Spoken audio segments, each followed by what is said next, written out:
Hey guys, Danny again. The case study that I'm choosing to critique today is the Tri-State Tornado of 1925. The reasons I chose this case study were because to this day, this is the tornado that has the longest single track of any tornado in the history of the world, and also because this case study emphasizes the importance of planning, mitigation, and disaster management in general. First thing I'm going to do is I'm going to cover the actual textbook case study, kind of cover what it talks about. Stage one of this case study, the setup is that you are the director of FEMA. It is March 18th, and there is, I suppose, word that 3 states in the heartland of America are experiencing storm activity. Not beyond the realm of what is normal this time of year, so there's nothing really to be too alarmed about. However, because of the storm activity, as a director of FEMA, it is your place to contact governors, assess resources, and assure, at the very least, that communications are viable throughout that part of the United States. Stage 2 of the case study is the actual active storm. Currently, there are tornadoes hitting 3 states. At this point, as the director of FEMA, it is your job to assemble medical and recovery teams, contact other state and local agencies to gather how much support you can have as far as resources, personnel, that sort of thing, and maintain contact with any on-site supervisors that you have or any of the other federal agencies in the event that you will need their support to back you up as far as what it is as the FEMA director. It is your job to do. Stage 3, it is now post-storm, post-tornado, and it is your job to deploy search and rescue teams. At this point now you have casualties, you have bodies, you have rubble, so it is your job now to deploy search and rescue teams to try to truly evaluate what kind of death toll you have. You also need to assemble and deploy any fire suppression apparatus that you have in the area that are available, because any standing structures need to be protected so that you have at least some sort of protection from the elements when it comes to needing shelters to help shelter people who have been displaced, and also any kind of, if you need to establish a medical sector, having buildings with which you can do that. At this point, it is also important to, as the director of FEMA, to request some form of security force for cities and towns that have been devastated and no longer have the infrastructure to support security. Overall, in this case study, it is stated that 695 people have died, 227 people were injured, over 15,000 homes were destroyed, which is why you would need to save structures that are still standing to help with displaced persons. And also, any precautionary measures are but the point of the case study is what they explain is that with tornadoes and their generally unpredictable nature, that the only measures really you can take as an emergency manager when it comes to tornadoes are precautionary measures. But what this highlights is the importance, obviously, of mitigation and planning, the importance of having an emergency plan in place, and in the case of areas that are prone to tornadoes, having, granted you have the resources and the finances to do it, having shelters already in place and ready in the event of a tornado. I found a few different articles about this in particular. I'm going to highlight one. I found it on the website U.S. Tornadoes, written by James Hyde in 2014, March of 2014. And these are some of the highlights of that article. It states that as I mentioned before, the current U.S. record for longest tornado track was this one, and it was 219 miles. So this tornado was a single track for 219 miles, covered the 3 states.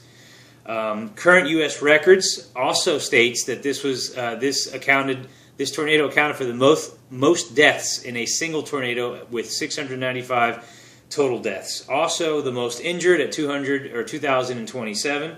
These are all current U.S. records for a tornado. 9 towns, numerous villages were completely destroyed, and obviously the 3 states were hit. Some other factoids that were interesting to me in this article was that the average speed across the entire span of this tornado was 62 miles per hour. Although the actual speed of the tornado, the speed that it moved, dipped into the high 70s. However, the average speed was 62 miles an hour. The tornado also followed a topographical ridge through a series of mining towns. What this means is that there was somewhat of a mountainous, hilly area where mining activity took place. It was a ridge that just happened to, the tornado's path happened to follow this ridge, so it hit a bunch of mining towns. And why this matters, I'll explain here in a second. It highlights that in DeSoto, Illinois, trees were snapped off at knee height, stumps were ripped out of the ground, and no structures were left standing. It was one of the most destructive paths it took as far as towns were concerned. It completely destroyed the town of DeSoto. And in another town, West Frankfort, Illinois, this is where it highlights the fact that it mattered that it followed a path of mining towns, was because in this one town of West Frankfort, there were 148 people who died, 400 people were injured, and the majority of those injuries and deaths were women, because the men were all in this mine during the tornado's path. So this was a town that was almost essentially wiped out of any female, women, and baby and children population during the storm. Obviously, that's pretty devastating. The other article that I found was one that was in Popular Mechanics. It was written in 2007 by author John Galvin. A couple of tidbits that it mentioned as far as statistics. The tornado lasted for 3.5 hours when it was covering that 219-mile stretch. The diameter of this hurricane, of the tornado, which was very impressive, is that it was 1 mile wide. The tornado didn't have the classic cone-shaped, genie-shaped tornado shape. It was long and cylindrical. This one was, or conical. This one was actually much wider than it was tall. So it actually just looked like a wall of black that hit these people. What was interesting about this article in Popular Mechanics was the overall attitude of tornadoes at the time. In 1925, the actual word tornado, quote-unquote tornado, wasn't even in the vocabulary of the U.S. Weather Bureau. U.S. Weather Bureau is now the National Weather Service. And the reason for this was that they banned the word tornado in 1887 because the U.S. Army Signal Corps stated that due to the unpredictable nature of tornadoes, forecasting them was useless. Trying to forecast a tornado was useless, as really is in today's world. It's very difficult. You can't predict when or where a tornado is going to hit. And so because of that, they did not allow for forecasters to forecast tornadoes because of the fear that it would spread panic.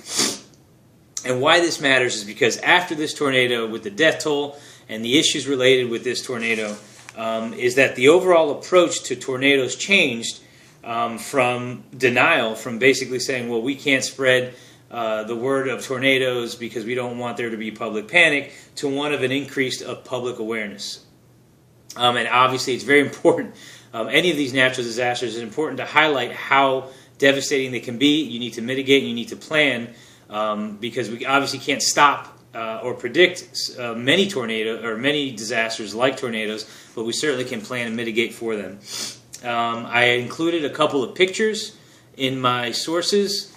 One of them shows the path of the tornado through the 3 states, and the other one shows the confluence of weather events that caused this tornado.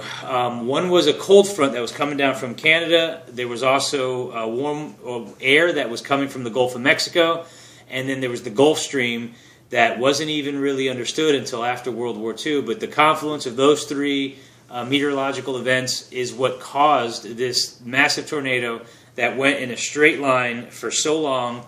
It was so powerful, so wide. But that is my presentation. Thank you, guys.